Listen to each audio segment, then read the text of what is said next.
Welcome to another edition of What's What PR. Today we have a very special guest with us. We've been trying to get pulled in here for the show. We have Hope Jackson. How are you, Hope? I am well. How are you? I'm good. I'm good. Good. Everybody, Hope is with Hope is Wellness. And we are going to talk today about some of the things that she's got going on, some things that you need to know about, different things kind of that she's got coming down the pipe. So, for the guy who knows nothing about you or what you're doing or your mission, what is that? Okay. Well, Hope is Wellness is an organization that I created, and it actually started through blog. I started blogging about what I was going through with my daughter and her mental health issues. And it turned over to service.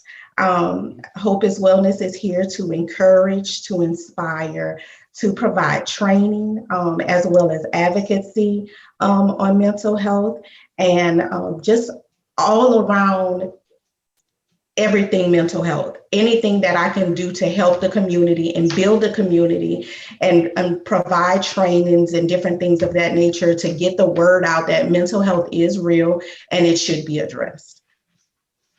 Well, it's and needed as well, much needed. So, hopefully, we can bring some awareness here. So, Yes. what is it? What's it sounds like there's a story back there. You mentioned your daughter. Yes. Fill us in here. Okay, so my daughter started having showing signs of depression. I kind of saw the signs, but like a lot of parents, I was totally ignorant to it. I thought that she was just a normal teenager that was staying in a room. I know I stayed in my room a lot when I was a teenager. I slept a lot. Attitude, she had these mood changes that happen so often. So I kind of pushed everything off to think that it was just her being a teenager. Well, when things go untreated, they continue to progress and get worse. And that's what happened. And it ended up being shown in her school, in her school work. And I had teachers that reached out to me. And the school, she goes to school in Walker, and the school was so great because the teachers there actually contacted me and talked to me about it and said, okay, well, we have a counselor that comes to school. Can we get her hooked up with them? And, she can see them during school hours on one of her elective classes. And we did that, and that worked out great. However, she needed more. And I did not realize how bad it was until she actually had a total meltdown. She had a meltdown at school where she was crying uncontrollably. She wouldn't talk to anyone. She wouldn't. She didn't even want to move. They had to call me to come and pick her up. I got the call at work saying, we need you to come here and get your daughter. She's not feeling good. She needs to go to the hospital. So just so happened on that date, the counselor was there. And when I spoke with the counselor, she said, we're going to need to take her to the emergency room, and she can't come back until after she's been released and treated and saying it's okay for her to come to school. Well, we did that. And she ended up being admitted to the TAW Center for 3 days. That was the point for me where I realized that, wow, this is real and something have to be done. I was in that emergency room with her from about 2:00 in the evening till 12 at night. And it was a case manager that was there. And this is telling this part of the story kind of gives me chills because it got so real for me then. When she told me, she came and talked to me after she talked to Jamie, and she said, the daughter that you have and the mental illnesses that she's dealing with, she said she needs help and she needs treatment. She said, but if you don't, you're going to come home and find your daughter hanging in a closet. And for me, or for anyone else, it might have seemed kind of brutal, but thinking about it in hindsight, I appreciated that because that was the gut punch that I need. That was the breakdown that I need that woke up everything in me to say, okay, you have to do something.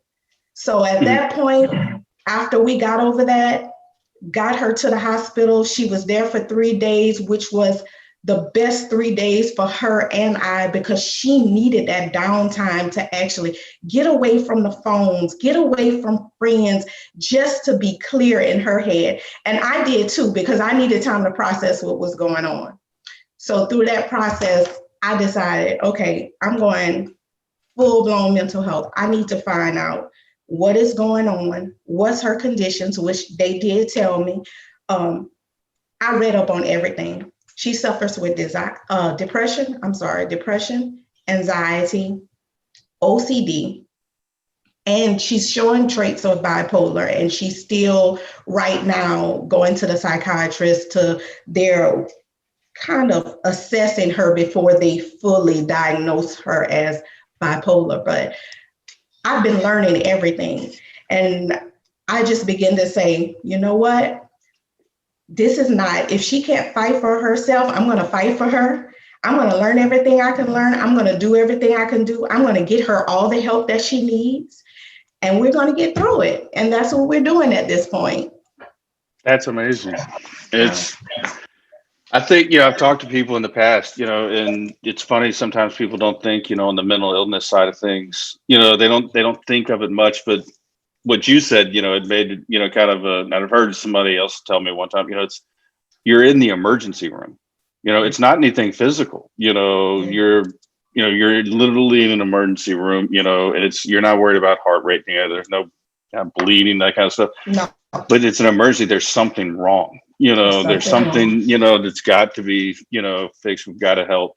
And I can imagine that 3 days, not only you said for her, but for you to know that she was in a safe space for those 3 days to give you the time to just to I know I've had some family in the hospital in the past, and it's just amazingly stressful. But when you can kind of get over the initial kind of shock and awe, it's like, well, that's where if anything's gonna happen, that's where they need to be for it to happen. The people are there, and so it kind of gives you a chance, I guess, maybe to step back and really realize, okay, how do we start making these changes? What's the first step? And so right, exactly, you're exactly right. And the changes that I had to make here at home, just through the things that I learned with ways to help her cope with what she was going through, like exercising and making sure she had a journal to write in so that she could, get those feelings out that she was experiencing. And I did it all. And for me as well, I began to journal myself because in order for me to help her, I had to be very, very keen on paying attention to what was going on with her. So I started actually journaling. I started writing down her moods. I started writing down if anything, any situation I noticed that might have triggered her. I was trying to learn everything that was going on with her so I could say, okay, I'm going to prevent the next episode. And that's not always easy, but I felt like that's what I needed to do to be able to make myself feel better. For me to say, okay, you're noticing what's going on. Now you're not just pushing it off to her being a teenager. And not that, anyone is wrong for that, because when you don't know, that's kind of what you think. And a lot of things that she was doing was things that teenagers do.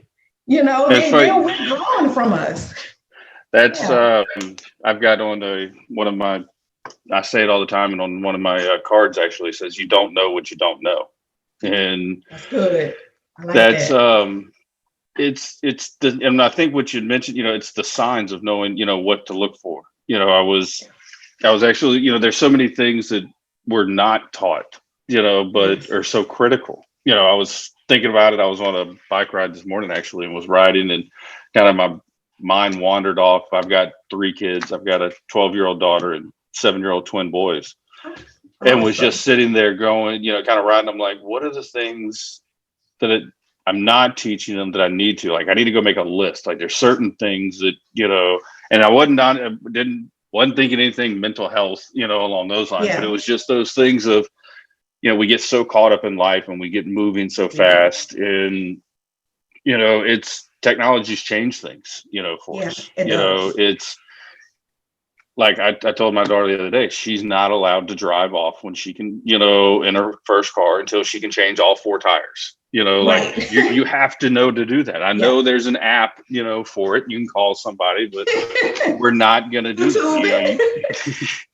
There's, it's just certain things, that Yeah. help. And I think this would be, this conversation is putting in my mind that, I need to get a little education myself on what are the signs to look for. We teach, basic, you hear people all the time, if you're going to be a babysitter, you need to go learn and get certified in CPR.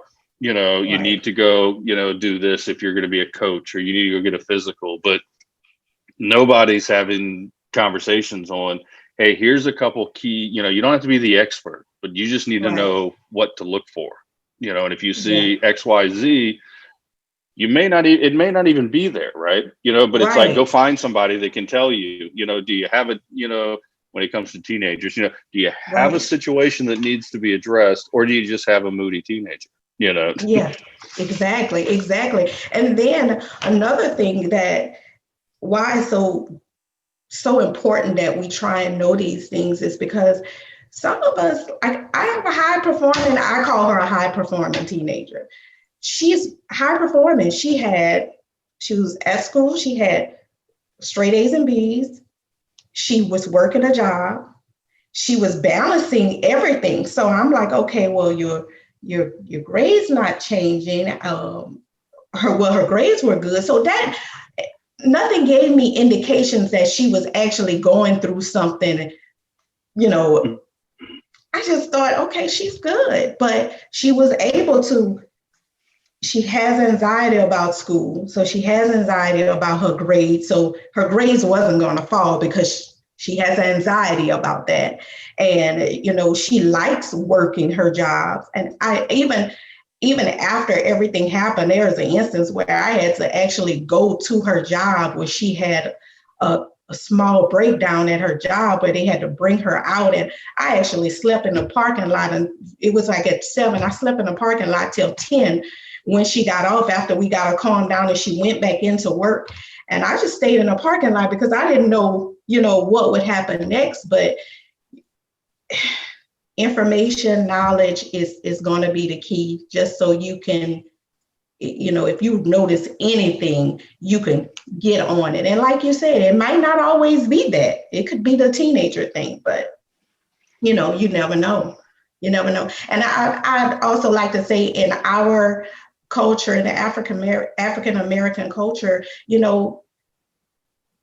mental illness is seen as weak. It is seen as something that we just do not discuss. My brother had mental illness issues, and when he went through the things he was going through, he went through them. He went to the Talk Center and he came home, and no one ever talked about it.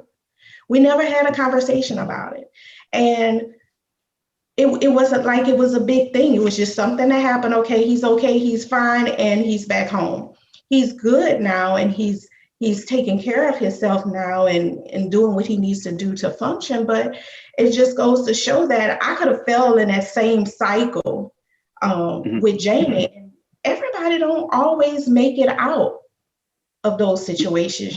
Sometimes things happen and they end up dying by suicide or anything like that. So it's important. And that's why I'm doing this QPR training. I got trained as an instructor so that I can provide that service, so that I can tell people about looking for the signs of suicide. Yeah, I think, nowadays, personally, I think it's, obviously where we are, with COVID, we've got, kids that are stuck. They've lost some of that interaction.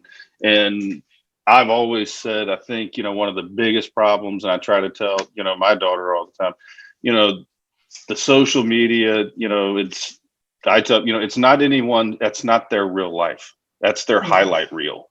when Right. you look at things. It's not, Right. and I think you start seeing, what people are doing and, what's real, what's not. And there's so many, I want this, and so much instant gratification that you can get, Yes. with the internet. I, I forgot, I remember somebody, I like the way they had said it. It was, they were talking about like if you wanted to know someone, like if it was if Elvis, for example, if you wanted to know when Hmm. his birthday was, 20 years ago, like you'd ask people, Yeah. and you just walk around like, when his birthday? No, I don't know. Don't now it's Siri will tell you when it is. And so Yes, you it's an definitely. immediate, reaction. And it might sound off topic, maybe I'm out of, base, but I think kids get that way. That it's instant satisfaction, instant, gratification. And yeah, we're talking about when somebody's birthday, but it's also if somebody says something mean to them online, and then it bundles up, it instantly, things change on the dime, and Yeah. it's hard to see, Yeah. that from the outside.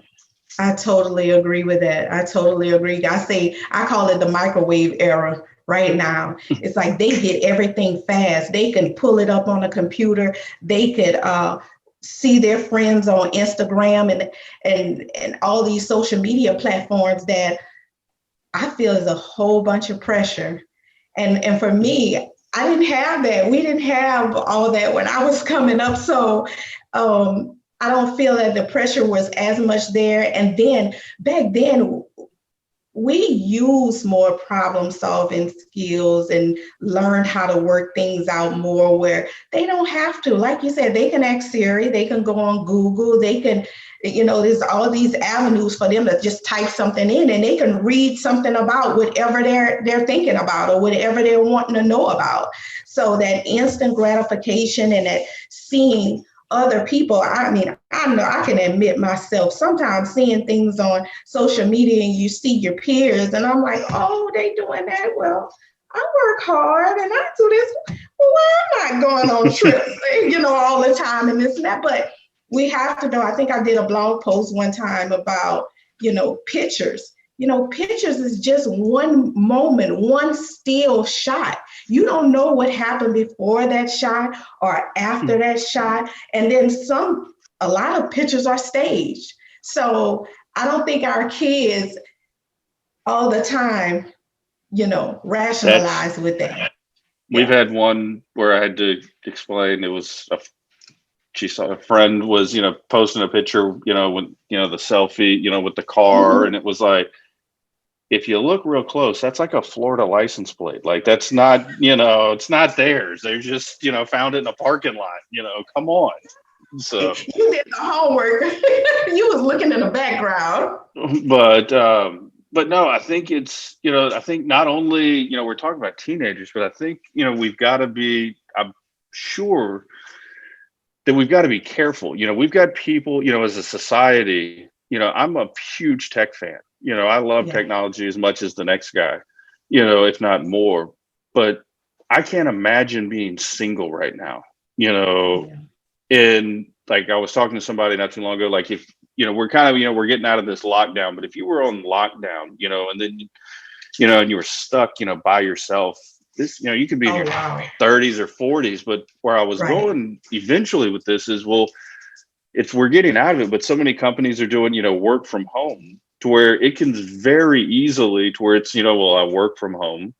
I don't have to get up and get dressed, to do anything. All I got to do is put a button up shirt on. Yeah. I order Yeah. everything online. I never have to leave Yes. the house. Everything comes to me. And then it's funny because I just ordered some myself, but like LED lights, you can sit in the Yeah. dark and have your different. So you're, just in this dark room by yourself, and this stuff can eat. And you're online looking at everyone else's highlight reel, and then Yeah. going, well, why is this not me? And then this could spiral into where we've got a large wave of, people with mental illness that Right. people don't Right. know what to look for. Right. And just think about the time we're just in unprecedented times right now. We have here in Louisiana, we've been dealing with these hurricanes. We're dealing, COVID-19 is already here. And like you said, jobs, people working from home, people, and the work from home thing, being at home alone, some people are alone by themselves.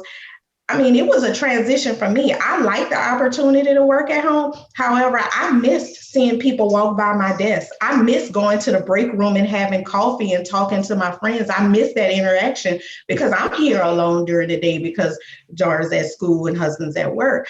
And then we have job loss and everything that's going on right now are definitely high stressors. And if someone said it didn't affect them, I just don't know if I would believe that because everyone has to be affected by everything we're going through right now in some way, shape, form, or fashion.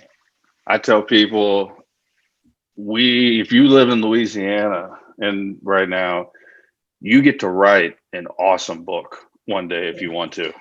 We have done pandemic, tornado, hurricane, flood, it's, you name it, we've lived through it. Yes. So I think, but I do believe, as my grandmother would always say, this too shall pass, It shall pass.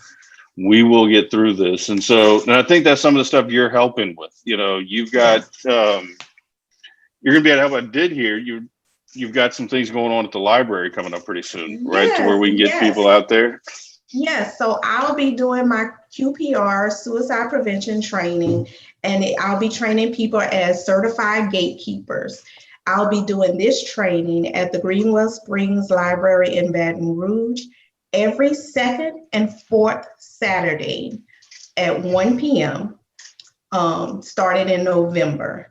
And just to give a little background, QPR it stands for question, persuade, and refer. So I teach you how to ask the question. If you notice someone in a crisis, I teach you how to ask the hard questions, the different ways you can ask the questions, like direct, indirect. I teach you how to persuade them not to do what they're thinking about doing, and persuade them to get help. And then refer is where that part of the class is where we work out in, say, even when I start going into different areas, we're going to work out the resources that's available in their area so that they can have that. So if they come in contact with someone in a crisis, they can put the QPR to work. They can ask the question, they can persuade. And when you persuade someone, you need to have the resources to let them know where to go. So the refer part of be them having the resources so that they can refer them to the appropriate person, be it clergy, be it mental health professional, just someone that can get them help. Yeah. That's so important. I think, like we just talked about, it's not, some of these fundamental things that we just should all know. Like I said, and I think this would be awesome to see, hopefully we can, help you get some awareness out here and get this. I think it needs to be, in my mind, it's like, why would this not roll through some rotation of every school? It's like, hey, we're going to bring somebody in and we're going to bring, Hope in, she's going to talk, once a month or once every, semester, to the, as a group, here's the signs, of what to look for, because it's horrible to, anytime, someone takes their life, but what's I think is worse, I don't know if I'd say worse, but at the end of the day, it is, everybody says the same thing. I had no idea. It's such a shock. And it's like, why is this? And if, and here's the thing, I guess, and maybe this is not the right analogy, but in a previous life, we would, do a bunch of work on websites and, build for people, and we still do, but it would always be one of these things where like you'd do this half down, half on completion from a payment kind of thing. And then we'd get to these points and I would run around, and talk with teams, and I'd be like, hey, why are we not done with this? And they're like, oh, well, we're waiting on the content, from the customer. Okay. After so long, I ended up telling them, I'm like, okay, that's not acceptable anymore. We know that's a problem. We know we're waiting for them to give us the content. So we can't say that anymore. You're going to have to factor that in and do something about it. And where I'm trying to draw the line is we hear this so unfortunate every time someone, commits suicide and everybody goes, I had no idea. And it's like, Right. can we draw the line in the sand and go, okay, no more, that's not an excuse. You need Yes. to, even if you got the happiest, luckiest, guy, having a great, just every now and then probe your friends and family with a couple questions, just, kind of Yeah. like a, sanity check, of, Yeah. so we Yeah. don't have this, oh, I had no idea, anymore. Right. I totally agree. And I like the example you use.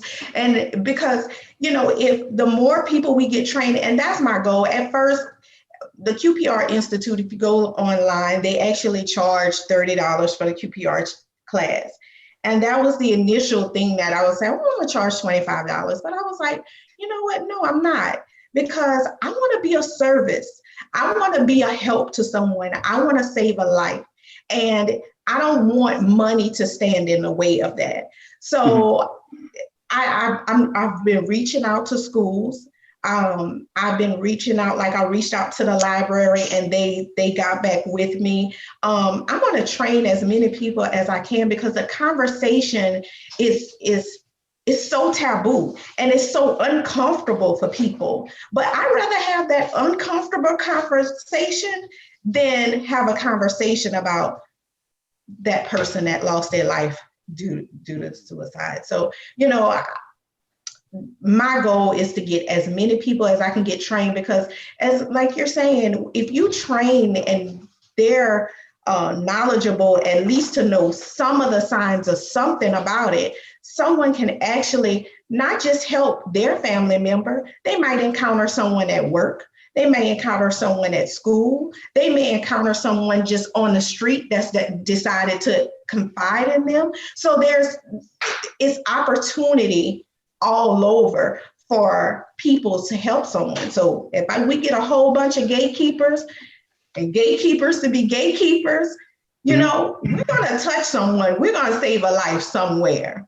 Because a lot of times some people just want you to ask the question too. Some people want you to be concerned. Some people want you to say, hey, what's going on? Are you okay? I've So somebody told me one time and it stuck out to me. People always ask, how, you see somebody, how are you? How's it going? And everybody says, okay. Or sometimes people will say something back.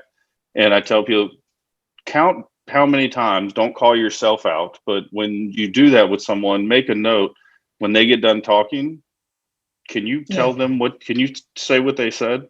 Or like, did that's you even it. hear it? When you said, That's hey, it. how are you? How's your day going? And they tell you, it's almost so many times our minds flip a switch to where we're preparing of what we're about to say, what the meeting's about. We're not listening. It's like, you didn't even listen, Yeah, or, yeah, so another yeah. little, I That's think it's so good. important the signs just to learn that basic, Yeah, and the fact that you're able to go do that is, amazing.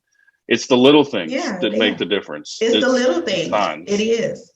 It is. And like you're saying about listening in the persuade part of it, that's what I teach about listening too, where we be effective listeners. When we listen and we can respond back to them and say, okay, I understand you feel this way, or I hear you saying, because that way that validates to the person. I heard what you said. And people want to be heard. They want Mhm. to feel like you understand or you're actually taking in what they're saying and not just pushing them off. So you're dead on with what you're saying. That's definitely important and it's a part of the training as well. I'm hoping to get in schools.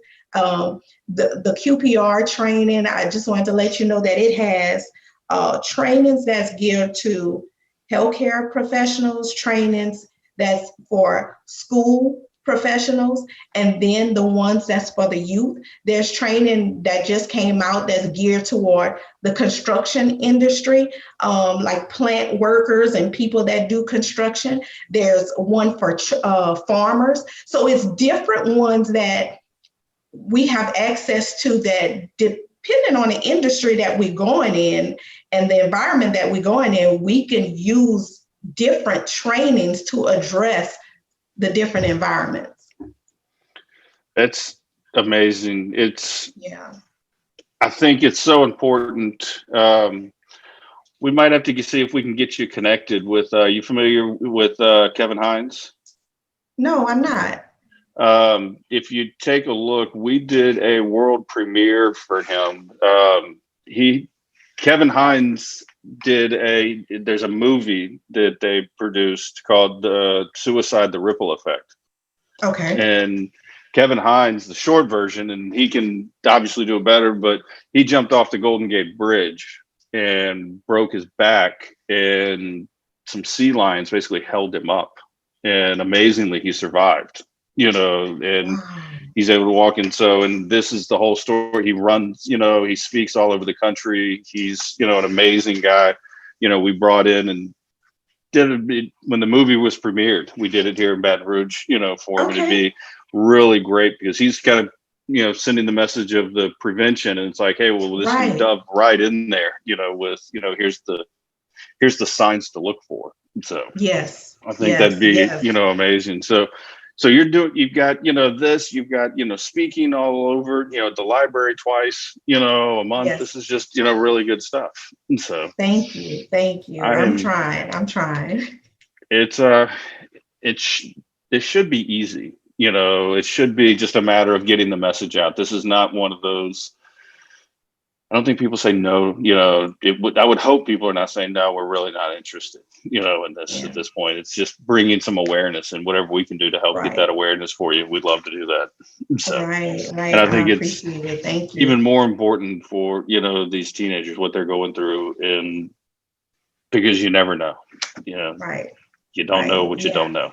So you don't know what you don't know. That's good. I'm gonna use that. Thank you. Absolutely. It's just enlightening when someone can actually tap into, your thoughts of how you're thinking about it and see it that way and use different examples that, it was just good. I enjoyed it. I equate what you're doing, the little things, just a little bit of knowledge. A lot of people think I'm crazy, but I bumped into a SEAL one day, like a Navy SEAL, and was talking with him, and somehow we got on the equation. Where I'm going with this is the end story was I now, in my wife's car, in my car, my house, like everywhere that I'm normally at, I have tourniquets. Like in the glove box of the car, that's like $6, on Amazon. You can get these things for, and it was expressed to me, in the story, the use of the tourniquet is, something happens, in the military, it's, life over the limb. So if something happens, and it's with, having that one just simple, and I equate that to the knowledge that you have, the little bit of knowledge that you can learn going through this class can save a life. Just like this $6 tourniquet that you're more likely, a kid could slide into a second base and break a leg and have, a bone popping out. Or if you were in a car wreck and you start bleeding, nobody's going to be there quick enough, to, save you. So some people think I'm crazy, but it was explained to me, you're much more likely, to need something like that in your life, than, anything else. So he's like, carry that, with you. He's like, I carry them everywhere I go. You never know. It's $6 and it never, it's just an easy thing. But just like this, like I've had tourniquets now for years in the car. I've never had to use them. But if the day ever comes, the tool is there.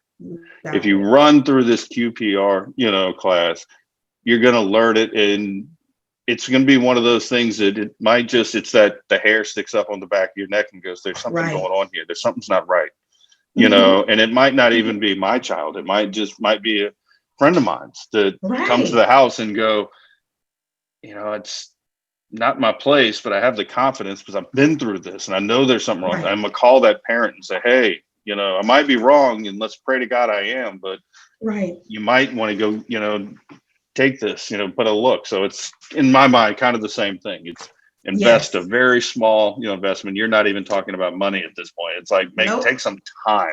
Just take an hour out of your day. I'll say an hour and a half. Take an hour and a half out of your day. And that's amazing. You can get something that can save a life. Well, Yes. I think this was awesome. I hope everyone in town, and across the country Yeah. watches this and learns a little bit of Yes. information. And hopefully, you can we can get you to these schools and, get the message out and let the kids know, because at the end of the day, the counselors are great and we need them in the schools, but the kids know, Mhm. they've got a pulse, Yeah. they know when they know when their friends out, they know when Sally's not herself, Yeah. they Yeah. know what's going on. And so they need some of this, education, I think. Exactly. So, Exactly. I totally agree. Thank you so much. well, anytime you've got a message that you want out, you come back, we'll have you on the show. So, Oh, thank you. I will take you up on that. absolutely. Well, you have a great day. You too. Have a good one. All righty. Bye bye.